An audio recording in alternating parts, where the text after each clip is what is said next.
সুপ্রিয় দর্শক, আপনাদের সবাইকে স্বাগত জানাচ্ছি চ্যানেল জেড আয়োজিত নিয়মিত সংবাদ বিশ্লেষণ অনুষ্ঠান জেড ফোকাসে। আপনাদের সঙ্গে আছি আমি সাইদ খান। আলোচনার জন্য প্রতিদিনের মতো আজও আমাদের সাথে একজন অতিথি রয়েছেন। আমাদের সাথে আছেন বাংলাদেশ জাতীয়তাবাদী দল বিএনপির তথ্য সম্পাদক জনাব আজিজুল বারী হেলাল। আজিজুল বারী হেলাল একসময় মারকুটে ছাত্রনেতা ছিলেন। তিনি বাংলাদেশ জাতীয়তাবাদী ছাত্র দলের কেন্দ্রীয় সভাপতির দায়িত্ব পালন করেছেন। এছাড়াও তিনি গত জাতীয় সংসদ নির্বাচনেও প্রতিদ্বন্দ্বিতা করেছিলেন খুলনা থেকে। আজকের সমসাময়িক বিষয় নিয়ে আমরা আজিজুল বারী হেলাল ভাইয়ের থেকে আলোচনা শুনব। দর্শক, আমাদের হাতে আজকে বেশ কয়েকটি সংবাদ রয়েছে। এর মধ্যে সবচেয়ে গুরুত্বপূর্ণ যে সংবাদটি, সেটি নিশ্চয়ই আজিজুল বারী হেলাল আপনার নজরে এসেছে। বাংলাদেশ জাতীয়তাবাদী দল আপনার দলের পক্ষ থেকে চলতি বছরের জুলাই মাসের মধ্যেই এই অন্তর্বর্তীকালীন সরকারকে পরবর্তী জাতীয় সংসদ নির্বাচন, যেটি ত্রয়োদশ জাতীয় সংসদ নির্বাচন অনুষ্ঠানের জন্য এক ধরনের এটিকে চাপ বা আহ্বান যেটি বলি সেটি জানানো হয়েছে, এবং এর যৌক্তিক ব্যাখ্যাও কিন্তু আপনাদের দলের পক্ষ থেকে দেয়া হয়েছে। আসলে সরকারের পক্ষ থেকে বলা হচ্ছে যে যৌক্তিক সংস্কার শেষে জাতীয় সংসদ নির্বাচন, এবং রাজনৈতিক দল হিসেবে এই মুহূর্তে সবচেয়ে প্রভাবশালী এবং বড় রাজনৈতিক দল বাংলাদেশ জাতীয়তাবাদী দল আপনাদের পক্ষ থেকে নির্বাচনকে দ্রুত সময়ের মধ্যে সংস্কারের অংশ হিসেবেই নির্বাচনকে দেওয়ার আহ্বান জানানো হচ্ছে বা দাবি তোলা হয়েছে। এর যৌক্তিকতা কি আসলে? ধন্যবাদ জেড টিভিকে একটা কন্টেম্পোরারি ইস্যু আমাদের সামনে তুলে ধরবার জন্য। বিশেষ করে 5ই আগস্টের গণ অভ্যুত্থানের পরে 5ই আগস্টের গণ অভ্যুত্থানের যে আশা এবং আকাঙ্ক্ষা, গণতন্ত্র প্রতিষ্ঠা এবং মানুষের ভোটের অধিকার তৈরি করা এবং ফ্যাসিবাদ যেন আর কখনো বাংলাদেশের মাটিতে প্রতিস্থাপিত না হতে পারে, সেজন্যই কিন্তু আমাদের এই গণ অভ্যুত্থান। আরো অনেক বড় এই ক্যানভাস এই গণ অভ্যুত্থানের। কিন্তু লক্ষ্য করে দেখবেন 8ই আগস্টে যখন সরকার গঠন হলো, তারপর থেকে নানান রকম প্রতিবিপ্লবী ষড়যন্ত্র, নানান রকম তর্ক এবং বিতর্ক রাজনীতির অঙ্গনে আপনার ধূম্র জালের মতো বিস্তার শুরু করলো। প্রতিবিপ্লবগুলো তো আপনারা সবাই জানেন, ছোটখাটো যে প্রতিবিপ্লবগুলো হয়েছে, জনগণ এবং তৎকালীন অন্তর্বর্তীকালীন সরকার সবার সহযোগিতায় সেটা সম্পূর্ণ নিরসন না হলেও নিরসন সম্ভব হয়েছে। এবং এই অন্তর্বর্তীকালীন সরকারের বিরুদ্ধে দেখবেন যে সমস্ত বঞ্চিত গোষ্ঠী যারা ফ্যাসিবাদের আমলে বঞ্চিত হয়েছিল, কিন্তু ফ্যাসিবাদের আমলে তারা কোনো প্রতিবাদ করেনি। কিন্তু খুবই আশ্চর্যজনক বিষয় হলো এই অন্তর্বর্তীকালীন সরকারের আমলে তারা এই প্রতিবাদগুলো রাজপথে নিয়ে আসছে। মনে হচ্ছে যে এই সরকার দাবি দেওয়া মেটানোর সরকার।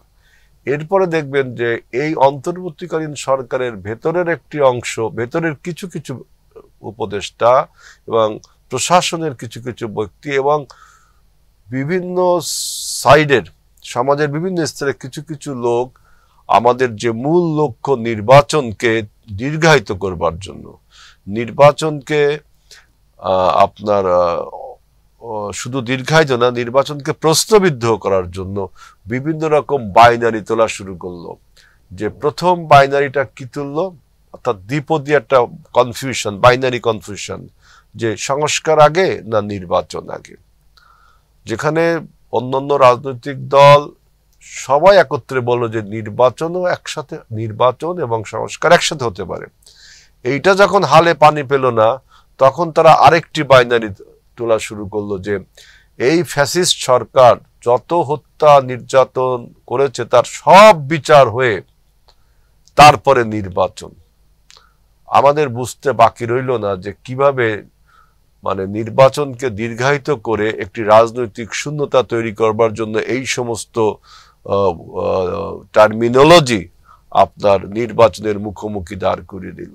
এরপরে দেখলাম এইটাও অনেকটা রিজলভ ইস্যু যখন হচ্ছে, হঠাৎ করে দেখলাম ছাত্ররা বলছে যে ডাকসু নির্বাচন, এটা একটা অপরিহার্য জিনিস, ডাকসু নির্বাচন, কিন্তু according to the need of its time, সময় একটা বিশাল ব্যাপার। তখন ঢাকা বিশ্ববিদ্যালয় আন্দোলন সংগ্রাম এবং বাংলাদেশ পরিচালনার একটা প্রাণ কেন্দ্র বলা যেতে পারে ঢাকা বিশ্ববিদ্যালয়। এবং অন্যান্য বিশ্ববিদ্যালয়গুলোতে ডাকসু নির্বাচন একটা মানে পার্লামেন্টের পরে একটা বড় নির্বাচন, আমরা কথার কথা সেকেন্ড পার্লামেন্টে তো বলেন, কিন্তু কথার কথা বলা যায় যে ডাকসু তো এরকম পার্লামেন্টের মধ্যে বসে না, ডাকসু নির্বাচনের সিগনিফিকেন্ট নেই বলছি। এটা দেখবেন যে এটাও এই আমাদের জাতীয় নির্বাচনের আগে না পরে এই আর একটা বাইনারি তুললো। এটা যখন ছাত্ররা রিজলভ করলো যে আওয়ামী সিন্ডিকেটের অধীনে ডাকসু নির্বাচন না করে আওয়ামী সিন্ডিকেটকে ভেঙে ডাকসু নির্বাচনের ডেট দেওয়ার জন্য ছাত্র সংগঠনগুলো বললো, এটা একটা রিজলভ ইস্যু। এখন দেখলাম যে স্থানীয় সরকার যে সংস্কার কমিশন, তারা একটা দেখি তত্ত্ব নিয়ে হাজির হলো তুফাইল আহমেদের নেতৃত্বে, এই যে সংস্কার কমিশনের চেয়ারম্যান, যে তিনি নাকি সার্ভে করেছে, সেখানে নাকি জনগণ স্থানীয় পরিষদ নির্বাচন আগে চায়। আমি বহু টেলিভিশনে এই বলেছি যে আপনি যে জরিপটা করেছেন, যে স্যাম্পল টেস্টের ভিত্তিতে এটা জনগণের সামনে তুলতে হবে, যে জনগণ কিভাবে আপনি বুঝলেন যে জনগণ আগে স্থানীয় পরিষদ নির্বাচন চায়? কারণ আমরাও কিন্তু মাঠ পর্যায়ে রাজনীতি করি, জনগণের সাথে আমাদের সম্পৃক্ততা 24/7। আপনারা হয়তো কোনো একটা পাইলট প্রজেক্টে যা সার্ভে করেছেন, আমাদের কাছে কোনো জনগণ বলেনি যে আপনার স্থানীয় সরকার পরিষদ নির্বাচনটা আগে হোক। এই যে তর্ক এবং বিতর্কগুলো বারবার মানে ধূম্র জালের মতো চারিদিকে ছড়িয়ে পড়ছে, মানুষের মধ্যে সংক্রমিত হচ্ছে, বা নির্বাচনকে প্রশ্নবিদ্ধ করা, নির্বাচনকে দীর্ঘায়িত করা, গণতন্ত্রের পথে হাঁটার যে পথ, সেই পথকে বন্ধ করা। এরপরে দেখবেন যে আমাদের দেশে যে পরিবর্তনটা হয়েছে গণ অভ্যুত্থানের মাধ্যমে, এই পরিবর্তনকে পার্শ্ববর্তী রাষ্ট্র ভারত কোনোভাবেই মেনে নিতে পারেনি। তারা অব্যাহত গতিতে অপপ্রচার, প্রোপাগান্ডা, যে এখানে রিলিজিয়াস ক্লিনজিং হচ্ছে, এখানে এথনিক ক্লিনজিং হচ্ছে, এখানে পলিটিক্যাল ক্লিনজিং হচ্ছে। এরপরে আপনি দেখছেন যে সীমান্তে এখনো আপনার হত্যা বন্ধ হয়নি। তারপরে আমাদের এই দেশের পরিবর্তনের পরে বিভিন্ন প্রকার বক্তব্য ভারতীয় জাতীয় নেতৃবৃন্দ দিচ্ছে যে বাংলাদেশিদেরকে আপনার সীমান্তে কাঁটাতারে ফেলানির মতো ঝুলিয়ে রাখা হবে। ফেলানির মতো কথাটা উচ্চারণ না করলেও ওই রকমই বিষয়টা, যে মাথা নিচে পা উপর দিক দিয়ে ঝুলিয়ে রাখা হবে, এরা তারপরে বাংলাদেশের অমুক অংশ দখল করা হবে। এই সমস্ত অপপ্রচার এবং এই সমস্ত সরকারের বিরুদ্ধে এই অন্তর্বর্তীকালীন সরকার কিন্তু আমাদের সকলের আন্দোলনেরই একটা ফসল, এবং সকলেরই সরকার, এখানে সকল রাজনৈতিক দলগুলোরও সবার আমাদের ঐক্যমত। এই যে এত কিছু কথা বললাম, এর ফলে আমাদের দৃঢ় বিশ্বাস যে অরাজনৈতিক সরকার যদি দীর্ঘদিন এভাবে চলতে থাকে, তাহলে একটা রাজনৈতিক শূন্যতা তৈরি, এবং এই শূন্যতার মধ্যে এই এতক্ষণ যে অপশক্তিগুলোর নাম বললাম, যেহেতু আপনি জানেন যে ফ্যাসিবাদের মাথা পালিয়ে গেলেও লেজ রয়ে গেছে, প্রশাসনে রয়ে গেছে, পুলিশে রয়ে গেছে, বিভিন্ন ইনস্টিটিউশনে রয়ে গেছে, শিক্ষা প্রতিষ্ঠানে রয়ে গেছে। তারা জানে যদি দেশটা যদি স্টেবল হয়, একটি গণতান্ত্রিক সরকার হয়, তাদের বিচার হবে।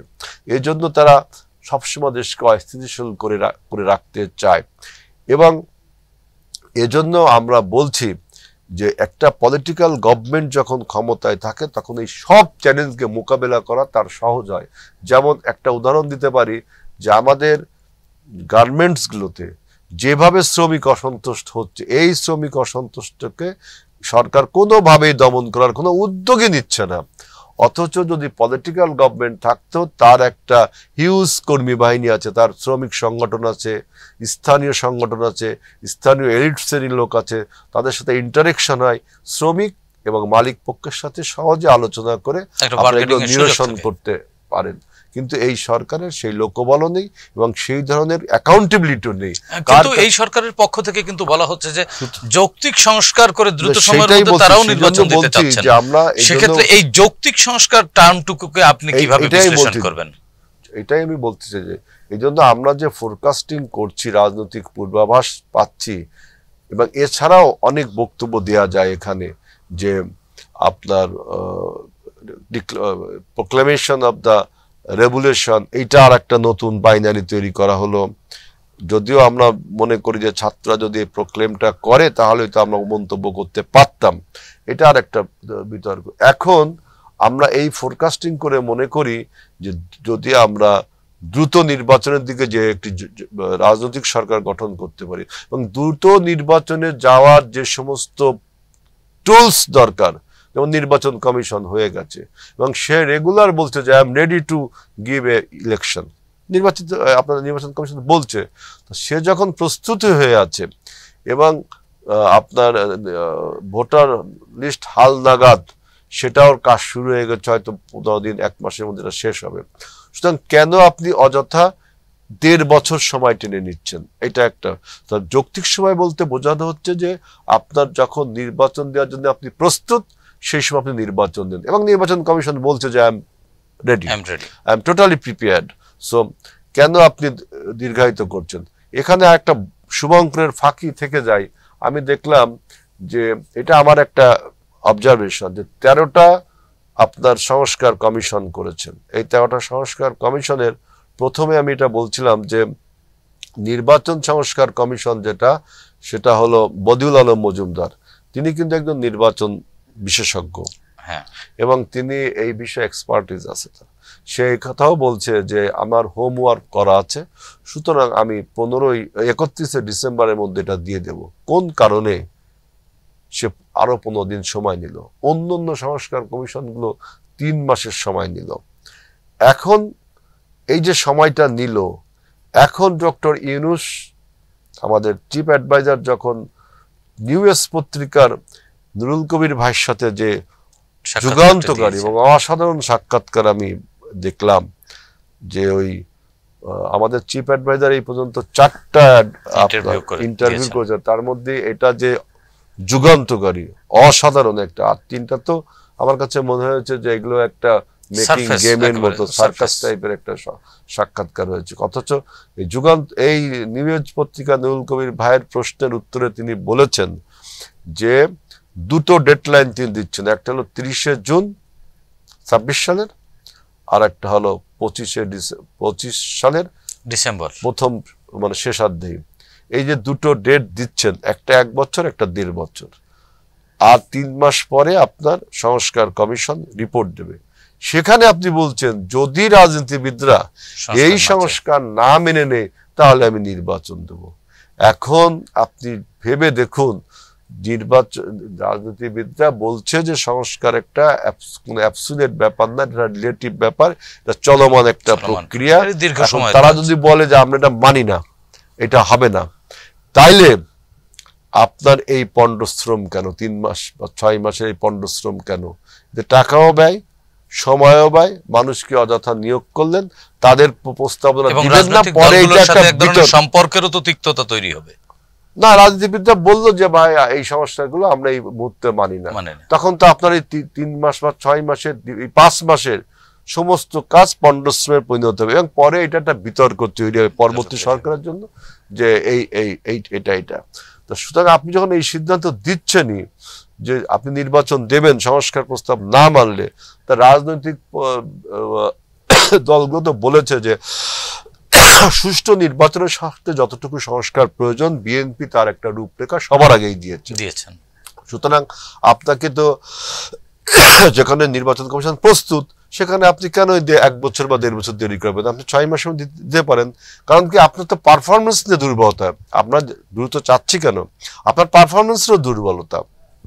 আপনি তো ঠিক মতো সরকারটা পারফর্ম করতে পারছেন না। আপনি নিত্যপণ্যের দাম কোনোভাবেই কমাতে পারছেন না। এই চালের দামও এখন বেড়ে গেল। আপনি দেখলাম তেলের দাম তো আপনার সরকারের অদক্ষতার ফলে বেড়ে গেল। পক্ষ থেকে বলা হয়েছে যে বিগত ফ্যাসিবাদী শেখ হাসিনা সরকারের অপকর্মের কিছু খেসারত এখনো আমাদের বাংলাদেশের একটা প্রচলিত বয়ান, সবসময় বয়ানটা কি, যখন প্রিডেসেসরকে আপনাকে লক্ষ্য করে কথা বলে যে সে রেখে গেছে আমার কিছু করার নেই, তাহলে আপনি আসলেন কেন? যে করতে পারে তাকে দেন। তাহলে এইগুলো কোনো কথা না। কথা হলো যে আপনি তেলের দাম কিভাবে বাড়লো বাংলাদেশের মানুষ সব জানে। সয়াবিন তেলের দাম আপনাকে ঠেকিয়ে বাড়িয়ে নিল, কারণ আপনার অদক্ষতা এবং অনভিজ্ঞতা, অথবা আপনার উপদেষ্টার সাথে ওই পুরনো সিন্ডিকেটের কোনো নেক্সাস আছে, তা না হলে সয়াবিন তেলের দাম এইভাবে আবারও বাড়বে। চালের দাম বেড়ে গেল। এবার আপনি আসেন ভ্যাট, 15টা দ্রব্যের উপরে রোজার আগে আপনি ভ্যাট দিলেন। তার মধ্যে কয়েকটা দেখলাম পণ্য খাত আর কয়েকটা দেখলাম সেবা খাত। পণ্য খাতের ব্যাপারে আমার প্রশ্ন হলো, যে সমস্ত পণ্য আমরা ইম্পোর্ট করি সেই ইম্পোর্টে আপনি ট্যাক্স নিচ্ছেন না, ট্যাক্স রিবেট দিচ্ছেন, 0 ট্যাক্সে মাল আনছেন। কারণ কি? যাতে মূল্যটা জনগণের ক্রয় ক্ষমতার মধ্যে থাকে। ট্যাক্সটা আপনি উঠাই দিলেন। কে লাভবান হলো? জনগণ না, লাভবান হলো ওই আমদানিকারক, মানে ওই অলিগার্ক, আওয়ামী লীগের সাইকোফ্যান্ট যে অলিগার্ক গুলো আছে, ওরা লাভবান হলো। ওরা এসে যে পণ্যটা আনলো, এর কিছু কিছু পণ্যের উপর আপনি আবার 15% ভ্যাট দিচ্ছেন, তখন জনগণ আক্রান্ত হলো। ট্যাক্স 0% ট্যাক্স, এ পাশে আমি যখন কিনতে যাচ্ছি ওটা আমি 15% ভ্যাট দিচ্ছি। সরি। এখন আর সেবা খাতে দেখেন, সেবা খাতে মোবাইল ফোন, গ্যাস, বিদ্যুৎ, আরো যে সার্ভিস খাতগুলো আছে, আপনার ইন্টারনেট সেবাটা এখন বাংলাদেশে এত প্রয়োজনীয়, বেসিক ডিমান্ডের পর্যায়ে দরিদ্র চলে মানুষ গেছে। থেকে শুরু করে টপ লেভেলে মানুষও এটা ব্যবহার করে বাংলাদেশে। এইখানে আপনি যে 15% ট্যাক্স ভ্যাট বসালেন, কারণ কি? যে রাজস্ব আয় কমে গেছে, রাজস্ব ব্যয় বেড়াতে হবে। এমন কোন সেক্টর রাজস্ব ব্যয় বাড়ান, রাজস্ব আয় বাড়ান, যেমন আমাদের দেশে যে জায়ান্ট কোম্পানিগুলো আছে তারা যে ট্যাক্স ফাঁকি দিচ্ছে প্রতিদিন, আপনি সেদিকে নজর দিলে আপনার রাজস্ব ব্যয় তো বাড়বে, আয় তো বেড়ে যেতে পারে। আপনি এই বড় বড় কোম্পানিগুলোকে ট্যাক্স ফাঁকি দেওয়ার সুযোগ করে দিচ্ছেন। তারপরে আপনার যে অপরিকল্পিত এবং না, এখানে তো প্রধান উপদেষ্টার যিনি প্রেস সচিব আছেন তিনি তো বলেছেন যে নিত্য পণ্যের উপরে ট্যাক্স বাড়ানো হয়নি, যে সব পণ্যের উপরে ট্যাক্স বাড়ানো হয়েছে এর প্রভাব আসলে সাধারণ মানুষের উপরে পড়বে না। যেমন চাল, ডাল, তেল, এগুলোর উপরে ট্যাক্স বাড়ায়নি ওনাদের পক্ষ থেকে তো বলা হয়েছে। চালের দাম বাড়লো কেন? ওরা ভ্যাট বাড়ায়নি, ট্যাক্স না, ভ্যাট বাড়ায়নি। কিন্তু চালের দাম বাড়ছে কেন? এর ফলে চালের দাম বাড়ছে কেন? আপনি এটি সিন্ডিকেটের উপরে দায় চাপাচ্ছেন। সিন্ডিকেটটা তো আমরা বহুবার বলছি, সেই সিন্ডিকেটটা কে? পরাজিত অলিগার্ক এবং পরাজিত প্রশাসন, তারা এখনো প্রকাশ্যে। এদের যে নেক্সাস, আনহোলি নেক্সাস, এই নেক্সাসটার কাজ হলো এই সরকারকে আনস্টেবল করা, এবং এই নেক্সাস ভেঙে দেওয়ার দায়িত্ব ছিল এই সরকারের, এবং জনগণের প্রত্যাশা ছিল সেটি। সরকারের এই যে পারফরম্যান্সের দুর্বলতা রয়েছে, এর কারণটা কি মনে হয় আসলে? পারফরম্যান্স দুর্বলতার পেছনে কি দুর্বলতার কারণ হলো আওয়ামী হেজিমনি প্রশাসনের মধ্যে থেকে যাওয়াটাই একমাত্র দুর্বলতা, না এর বাইরেও আরো কোনো দুর্বলতা আছে? সরল বাংলায় বলা হয় যে শস্য দিয়ে আপনি ভূত তাড়াবেন, সেই শস্যের মধ্যেই ভূত রয়েছে, তাহলে আপনি ওই সিন্ডিকেট ভাঙবেন কি করে? সেজন্য বলছি যে একটা নির্বাচিত সরকার হলে এবং একটা গণতান্ত্রিক সরকার হলে এবং নির্বাচনের হাওয়া যদি বইতে শুরু করে, এই সমস্ত অনেক আপনার ষড়যন্ত্র তত্ত্ব, এই সমস্ত অনেক আপনার ষড়যন্ত্র দূর হয়ে যাবে। না, সেক্ষেত্রে এখানে হেলাল ভাই আরেকটি বিষয়, যে মনে করেন নির্বাচিত সরকার আসলেই এই সমস্যাগুলোর সমাধান হয়ে যাবে, এর নিশ্চয়তা আপনি কিভাবে দিচ্ছেন? সবচেয়ে বড় যে অ্যাকাউন্টেবিলিটি। কিন্তু বিগত 17 বছরও তো এক ধরনের রাজনৈতিক সরকার ছিল, হয়তো জনগণের ক্ষমতা দখল করে বা অন্য কোনো ভাবে। সরকার মাফিয়াই সরকার ছিল, ওটা মাফিয়া ছিল। ওইটাকে বেঞ্চমার্ক ধরে, ওইটাকে স্ট্যান্ডার্ড ধরে কোনো কিছু বিচার করলে আপনি সেই ফ্যাসিবাদকেই কিন্তু আবার মূল্যায়ন করলেন। আমি অনেক টেলিভিশনে দেখি এই কথাগুলো বলে যে 17 বছর তো দেখেছি। 17 বছর তো মাফিয়া ছিল, কোনো পলিটিক্যাল গভর্নমেন্ট তো ছিল না। 8 সালে যখন আওয়ামী লীগ মতলববাজির ফলে একটি দেশীয় এবং আন্তর্জাতিক ষড়যন্ত্রের ফলে ক্ষমতায় এসে তিনি স্বৈরাচারে রূপান্তরিত হলেন। 12 সালের পর থেকে যখন ওই যে তত্ত্বাবধায়ক সরকার বিল 13 অ্যামেন্ডমেন্টের মাধ্যমে বাদ দিল, তখন এটা টার্ন ইনটু ফ্যাসিস্ট। অর্থাৎ এই ফ্যাসিস্টের ভয়াবহ রূপ হলো মাফিয়া। এখন এই সরকার তো কোনো বেঞ্চমার্ক হতে পারে না, সেই সরকার কোনো আদর্শ হতে পারে না। আপনাকে দেখতে হবে যে বাংলাদেশে যে গণতন্ত্র 71 সালের পরে যে গণতন্ত্রের জন্য আমরা স্বাধীনতা করেছিলাম, সেই গণতন্ত্র বিভিন্ন সময় হোঁচট খেলো। অনেক সময় গণতন্ত্র বাংলাদেশে যেমন 90 পরবর্তী এক ধরনের গণতান্ত্রিক পরিবেশ কিন্তু ছিল। সেই সব আপনার রেইন গুলোকে, সেই সব সময়গুলোকে আপনি তুলনা করতে পারেন। আর সবচেয়ে বড় কথা, এখন কিন্তু 21st century we are living. সুতরাং আমাদের এখন চিন্তা এবং চেতনা এইগুলো আপনার অগ্রসর হতে হবে। এইটা ভেবে মানে উন্নত বিশ্বের সাথেই তাল মেলাতে হবে। এটা ভেবে বিএনপি দেখেন 31 দফা সংস্কার প্রস্তাব দিয়েছে। এটা একটা বিষয়। আপনি যেটা বলছেন নির্বাচন, এখন দেখেন নির্বাচনের যারা স্টেক হোল্ডার তারা সবাই কিন্তু নির্বাচন চাচ্ছে। আমাদের বৈষম্য বিরোধী ছাত্ররা এবং তাদের প্যারেন্ট অর্গানাইজেশন, আপনার জাতীয় নাগরিক কমিটি, তারাও কিন্তু সরকারের বিরুদ্ধে অনেক কথা বলছে। সুতরাং সরকারের যে সাপোর্ট জনগণের ছিল, রাজনৈতিক দলগুলোর ছিল, সরকারের পারফরমেন্সের আপনার ডেফিসিয়েন্সির জন্য কিন্তু দেখেন এই অনেকে তার বিরুদ্ধে চলে না। কিন্তু জামায়াতের পক্ষ থেকে তো বলা হচ্ছে যে সংস্কারের জন্য তারা আরো একটু সময় সরকারকে দিতে চায়, বা সংস্কার শেষে। আমরাও তো বলছি, শুধু জামাত কেন, আমরাও তো বলছি যে একটি সুষ্ঠু নির্বাচনের জন্য ন্যূনতম যে সংস্কার দরকার সেটা দেয়া দরকার। জামাতও বলছে, আমরাও বলছি। আমাদের বৈষম্য বিরোধী ছাত্ররা যারা এই আন্দোলনের বীরোচিত ভূমিকা রেখেছেন, 17 বছরের আন্দোলনকে যারা কনক্লুশন টেনেছেন, তারা এবং তাদের প্যারেন্ট অর্গানাইজেশন, ইট সিমস যে নাগরিক কমিটি তাদের প্যারেন্ট অর্গানাইজেশন, হয়তো বিতর্ক থাকতেই পারে, কিন্তু আমরা ইট সিমস আপাত দৃষ্টিতে মনে হচ্ছে এরকমই মনে হয়, তারাও কিন্তু সরকারের পরে ত্যক্ত বিরক্ত। এবং তাদের যে সমস্ত দাবি আপনি দেখেন, যে তারা যে প্রক্লামেশন অফ দ্য রেভলিউশন ঘোষণা করতে গেল, সরকার বলল যে এটা একটা private or third party initiative. পরের দিনে দেখলাম সরকার এটা নিজের মধ্যে অ্যাসিমিলেট করে নিল। তাতে কি সরকার প্রমাণ করতে চায় যে ওরা তাদের অঙ্গ সংগঠন? আসলে তো বিষয়টা তা না। সরকারের এই অস্থিরতা কেন? সে আবার বললো যে সমস্ত দলের সাথে কথা বলে তিনি এই ডিক্লারেশনটা করবেন, এই প্রক্লামেশনটা দিবেন। এখন বলছে না, এটা দিবে না। তাহলে ছাত্রদের এই প্রক্লেমেশনটা আপনারা করতে দিলেন না কেন? তারা প্রক্লেম কি করে আমরা দেখতাম, সমালোচনা করবার সুযোগ থাকলে সমালোচনা করতেন। আপনি কি তাদেরকে আপনার অঙ্গ সংগঠনে পরিণত করতে চান?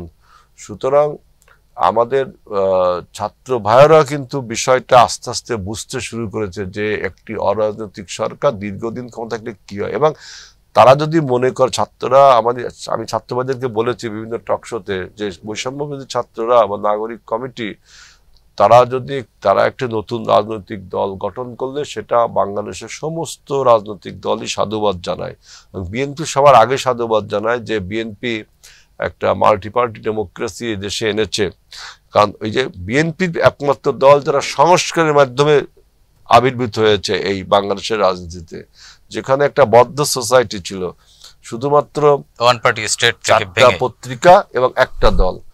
বিএনপি সেটাকে ব্রিজ করে, বিএনপি সেটাকে ভেঙে আপনার মাল্টি পার্টি ডেমোক্রেসি এবং অবাধ স্বাধীনতা, বাক স্বাধীনতা, সংগঠন, এই যে সংস্কারের মাধ্যমে বিএনপি আসলো, সেই জন্য বিএনপি নতুন যে দলটি হতে যাচ্ছে বা হচ্ছে, নাগরিক কমিটি, বৈষম্য বিরোধী ছাত্ররা, তাদেরকে আমরা স্বাগত জানাই। তারা একটা রাজনৈতিক দল হয়ে তাদের যে এজেন্ডাগুলো আছে, কিভাবে তারা দেশটাকে দেখতে চায়, এটা তো আমাদের তরুণের একটা ভাবনা থাকবেই এবং থাকাটাই স্বাভাবিক। এবং সেটা তারা যদি একটা রূপরেখা দিয়ে তাদের নির্বাচনী ম্যানিফেস্টোয় এই কর্মসূচিটা দেয়, জনগণ যদি অ্যাকসেপ্ট করে, তাদের কর্মসূচি হবে। সুতরাং আমি মনে করি যে আমরা কেন, সবাই মনে করে, সমস্ত রাজনৈতিক দলও মনে করে, কিন্তু কেন এই বিলম্ব, এই প্রশ্নের উত্তর যদি নিতে চান তাহলে আপনাকে দেখতে হবে যে কারা কারা এই নির্বাচনকে সামনে কতগুলো বাইনারি মুখোমুখি দাঁড় করিয়ে দিচ্ছে, সেই সব ব্যক্তিদের আপনার অরিজিন খুঁজতে হবে। আপনি দেখেন, কি সন্দেহ করছেন?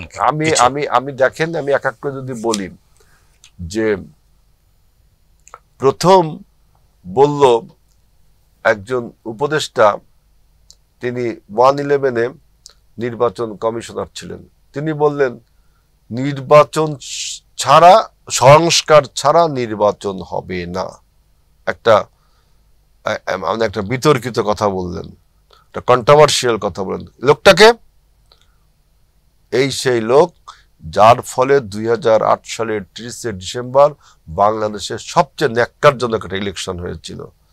এত মানে মানে আপনার এত ম্যানিপুলেশন, এত ফাইন নাইসলি করেছিল, মানে এত ম্যানিপুলেশন করেছিল যে আপনার আসন ডিলিমিটেশন, যেটা আসন ভাগাভাগি করে, আসনের ওই যে আপনার এরিয়া ভাগাভাগি ঠাকি করে, মানে বিএনপি বৃহৎ রাজনৈতিক দলকে 29 সিটে কিভাবে আবদ্ধ করে রাখলো। আমি সেই নির্বাচনে অংশগ্রহণ করেছিলাম, আমি দেখেছিলাম যে আপনার ভোট গণনার সময় সমস্ত নির্বাচনী এজেন্টকে 1 ঘন্টার জন্য বের করে দেওয়া হয়েছিল, এবং তখন 20 থেকে 30% ভোট স্টাফ করা হয়েছিল এই ব্যালটে। এরও অনেক প্রমাণ বিএনপি তখন সংবাদ সম্মেলন করে দেখিয়েছে। এবং নির্বাচনী পর্যবেক্ষক বলে আওয়ামী লীগের সমস্ত নেতাকর্মীকে কার্ড দেওয়া হয়েছিল ভোট সেন্টার অবাধভাবে ঢোকার জন্য, এবং প্রিজাইডিং অফিসার, পোলিং অফিসার, এই সবগুলোকে কিভাবে ম্যানিপুলেট করে বসানো হয়েছিল ওই নির্বাচন কমিশনার, যে নির্বাচন কমিশন বিএনপিকে 2 ভাগ করার জন্য বিএনপিকে 2টো আপনারা দেখেছেন। এই সেই সাখাওয়াত হোসেন, তিনি প্রথম বললেন, তিনি প্রথম বললেন যে সংস্কারের আগে নির্বাচন হবে না। তাকে তো আমরা চিনি, তিনি কিভাবে বিএনপিকে ভাগ করতে চেয়েছিলেন, কিভাবে 8 সালের নির্বাচনকে ম্যানিপুলেট করেছেন, ইতিহাসে তো সব লেখা থাকবে। এরপরে দেখবেন ওই সরকারের একজন উপদেষ্টা, আপনার 111-এর ফখরুদ্দিন মইনুদ্দিন সহ উপদেষ্টা হোসেন জিল্লুর রহমান বললেন যে সংস্কার ছাড়া নির্বাচন হবে ভয়াবহ ব্যাপার। কে সেই হোসেন জিল্লুর রহমান? যাদের যৌথ প্রযোজনায় আপনার 17 বছরের একটা ফ্যাসিবাদ জন্ম দিয়েছিল 2008 সালের 30 ডিসেম্বরের নির্বাচনের ফলে, এবং সেই 17 বছরের ফ্যাসিবাদকে আপনার বিতাড়িত করতে এত রক্ত, এত গুম, এত খুন, এত সংগ্রাম, এত লড়াই। এবং দেখবেন আর একজন বলছে আপনার রিজওয়ানা হাসান, সে বলছে 57 বছরে নাকি 53 বছরে নাকি রাজনীতিবিদরা কোনো সংস্কার করেনি। ভাই, যদি রাজনীতিবিদরা সংস্কার না করে আপনার নির্বাচনকালীন সরকার, তত্ত্বাবধায়ক সরকার, অন্তর্বর্তীকালীন সরকার না করতো, তা আপনি একটা এনজিও কর্মী ছাড়া কি মন্ত্রী হতে পারতেন? আমরা সংস্কার করেছি বিধায় তো আজকে আপনি মন্ত্রী হয়েছেন, মন্ত্রী হবেন আপনি কি হবেন? এনজিও কর্মী। আরো অনেক বক্তব্য আছে যে বিএনপি রাজনীতিবিদরা কোথায় কোথায় সংস্কার করেছে। আজকে হেলথ পলিসি বলেন, এডুকেশন পলিসি বলেন, আপনার ইকোনমিক পলিসি বলেন, ফরেন পলিসি বলেন, বিভিন্ন পলিসির যে আপডেট গুলো হয়েছে সেগুলো তো নিশ্চয়ই রাজনীতিবিদদের হাত ধরেই হয়েছে। আবার খারাপ যা কিছু তাও আমি কিছু অস্বীকার করছি। এরপর দেখেন ভালোর পাশাপাশি কিছু খারাপ উপদেষ্টা, এটাও কিন্তু একটা ইম্পর্টেন্ট জিনিস। একটা উপদেষ্টা তিনি যখন দেখলেন যে ভারত বাংলাদেশ বিরোধী সমানে বক্তব্য দিচ্ছে এবং অখণ্ড ভারতের একটা মানচিত্র আমরা বহুদিন ধরে দেখছি, যে অখণ্ড ভারতের মানচিত্র আমাদের দেশটাও, আমরা এজন্য আন্তর্জাতিকভাবে কোনো ন্যারেটিভ তৈরি করতে পারিনি, কোনো কাউন্টারও দিতে পারিনি। কিন্তু আমাদের বিভিন্ন রাজনৈতিক দলগুলো বিভিন্নভাবে বলে, এবং ভারত যখন আমাদের বিরুদ্ধে বিভিন্ন অপপ্রচার করছে, মিথ্যা প্রপাগান্ডা চলছে আমাদের অভ্যুত্থানের বিরুদ্ধে, তখন দেখেন অনেক রাজনৈতিক দল ভারতের বিরুদ্ধে একটি কথা বলল না, মুখে ছিপিয়ে এটা থাকলো। ইভেন আমি দুঃখের সাথে লক্ষ্য করলাম যে এই নাগরিক কমিটি যারা আমাদের এই আন্দোলনের ভ্যানগার্ড, তাদের থেকেও ওইভাবে কথা বলা হলো না ভারত বিরোধী। এবং আপনার উপদেষ্টা পরিষদে যারা আছেন তারা অনেক সময় ওই ফ্যাসিবাদের সময় ভারত বিরোধী কিন্তু অনেক বক্তব্য দিয়েছেন, অনেক কলাম লিখেছেন, বই লিখেছেন। তারা কিন্তু আমি দেখলাম যে এইবার বলে যে আমি ক্ষমতার চেয়ারে আছি, অতএব ভারতের সাথে টেকনিক্যালি কথা বলতে হবে। সভরেন্টি এবং লিবার্টির কোশ্চেনে আপনাকে টেকনিক্যাল হতে হবে, তাই তো আপনার দেশপ্রেমের পরীক্ষা আপনি পাশ করলেন না। এখন যে বক্তব্যটা হলো যে ভারতের এই অপপ্রচারের বিরুদ্ধে, এই যে অখণ্ড ভারতের যে মানচিত্রের বিরুদ্ধে আমরা যখন বক্তব্য দিচ্ছি, তখন আমাদের একজন উপদেষ্টা তিনি একটা ফেসবুকে স্ট্যাটাস দিলেন কি সমুদ্র হিমাচল পর্যন্ত অখণ্ড বাংলা। দিয়ে 2 ঘন্টা পরে স্ট্যাটাসটা নামিয়ে দিলেন। আপনি কি একজন আপনি তো আর সেই এখন মাহফুজ সাহেব তো আর মাহফুজ সাহেব না, উনি তো উপদেষ্টা, উনি তো মন্ত্রী। একজন মন্ত্রী পর্যায়ের লোক যখন অখণ্ড বাংলার কথা বলে, এটা টোটালি একটা রাষ্ট্রদ্রোহী দেশদ্রোহী বক্তব্য, তাই না? আমরা 47-এর ভাগের পরে 71-এর স্বাধীনতার পরে আমরা যে বাংলাদেশটুকু পেয়েছি আমাদের সভরেন্টি, ওদেরটা ওদের সভরেন্টি। ওরা আমাদের সভরেন্টির বিরুদ্ধে কথা বলে। এখন আপনি যে কাজটা করলেন সেটা একই রকম দোষে দুষ্ট হয়ে গেলেন। তাহলে ভারতের যে অপপ্রচার ছিল সেটাকে কি নিউট্রালাইজ করার জন্য, এই অপপ্রচারটাকে আপনার ধামাচাপা দেওয়ার জন্য কি আপনি এরকম একটা অপপ্রচার চালাই দিলেন যে অখণ্ড ভারত, অখণ্ড বাংলা? সুতরাং আপনি যদি না বুঝে দিয়ে থাকেন তাহলে সেটা আপনার অজ্ঞতা, তার জন্য আপনার বিচার হওয়া উচিত। যদি না, আর যদি বুঝে দিয়ে থাকেন তাহলেও আপনার বিচার হওয়া উচিত, যদি বুঝে দিয়ে থাকেন। সুতরাং আমরা মনে করি যে এই সমস্ত বক্তব্য আমাদের ডক্টর ইউনূস সরকারের যে আন্তর্জাতিক মান, যে আন্তর্জাতিক ব্যক্তিত্ব, এইটাকে তা ক্ষুণ্ণ করে, আমাদের মর্যাদা, আমাদের অভ্যুত্থানকে চেতনাকে ক্ষুণ্ণ করে, গণতন্ত্রকে ক্ষুণ্ণ করে। সুতরাং সরকারের যেহেতু পারফরমেন্সের ঘাটতি রয়েছে, নির্বাচন করার সমস্ত যন্ত্রপাতি, সমস্ত প্রসিজিওর সব অলরেডি করা আছে এবং নির্বাচন কমিশনের পক্ষ থেকেও এই ধরনের বার্তাই দেওয়া হয়েছে, নির্বাচনটাই করা উচিত। জি, একেবারে শেষ করব, আমরা শেষ সময়ের দিকে ছোট্ট 1 মিনিটে যদি একটু বলেন যে আমরা দেখছি যে নির্বাচনের এক ধরনের দাবি বা নির্বাচনী মাঠ যখন গরম হওয়া শুরু করেছে, তখন রাজনৈতিক দল, যে দলগুলো আসলে এই অভ্যুত্থানে কাঁধে কাঁধ মিলিয়ে আন্দোলন করেছে, তাদের মধ্যে এক ধরনের ভুল বোঝাবুঝি বা পরস্পরের কাদা ছড়াছড়ি ছোট করে হলেও শুরু হয়েছে, এবং সেটি আপনারাও খেয়াল করেছেন। এটি আসলে কেন? এর নিরসন করা কতটা জরুরি আগামীর বাংলাদেশের জন্য?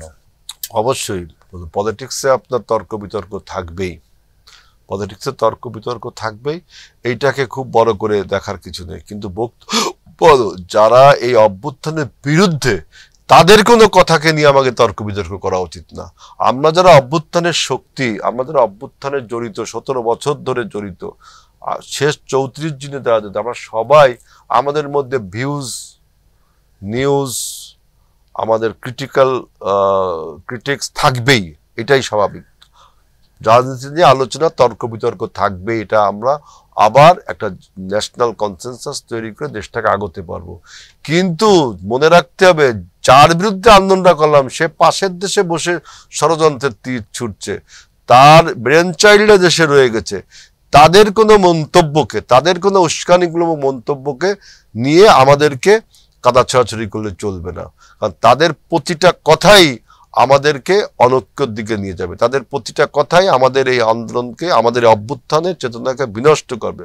সুতরাং বিহাইন্ড দ্য সিন, মানে বাংলাদেশে যে তর্ক বিতর্ক হচ্ছে তার পেছনে কে কি কথা বলছে, তার ব্যাকগ্রাউন্ডটা কি, সে কি আন্দোলনকে সমর্থন করেছিল, এই সব কিছু দেখে আমাদের তর্ক বিতর্ক থাকবে। তবে যে তর্ক বিতর্ক চলছিল এটা অনেকটা নিরসন হয়ে গেছে, কারণ সমস্ত রাজনৈতিক দল, আমাদের বৈষম্য বিরোধী ছাত্ররা সবাই এখন বুঝতে পারছে যে একটি শক্তিশালী সরকার, একটি রাজনৈতিক সরকার দেশের মঙ্গলের জন্য প্রয়োজন, এবং যারা এখনো বুঝছে না নিশ্চয়ই ভবিষ্যতে বুঝবে। জি, ধন্যবাদ আজিজুল বারী হেলাল। প্রিয় দর্শক, আমরাও বিশ্বাস করি যে অন্তর্বর্তীকালীন সরকার রয়েছে, যে জাতীয় ঐক্যের উপর ভিত্তি করে জুলাই এবং আগস্টের যে গণ অভ্যুত্থান, সেই অভ্যুত্থানের স্পিরিটকে সামনে রেখে আমরা আরও অনেক দূরে এগিয়ে যাব, এবং রাজনৈতিক দলগুলোর সাথে আলাপ আলোচনার ভিত্তিতে দ্রুত সময়ের মধ্যেই যে উদ্ভূত সংকট বা যে সমস্যাটুকু বিরাজ করছে সেটুকু সমাধানের উদ্যোগ নেবে প্রফেসর ইউনূস সরকার। এই প্রত্যাশা ব্যক্ত করে আজকের মতো এখানেই শেষ করছি। সবাই ভালো থাকবেন, সুস্থ থাকবেন, চ্যানেল জেডের সঙ্গেই থাকুন। খোদা হাফেজ।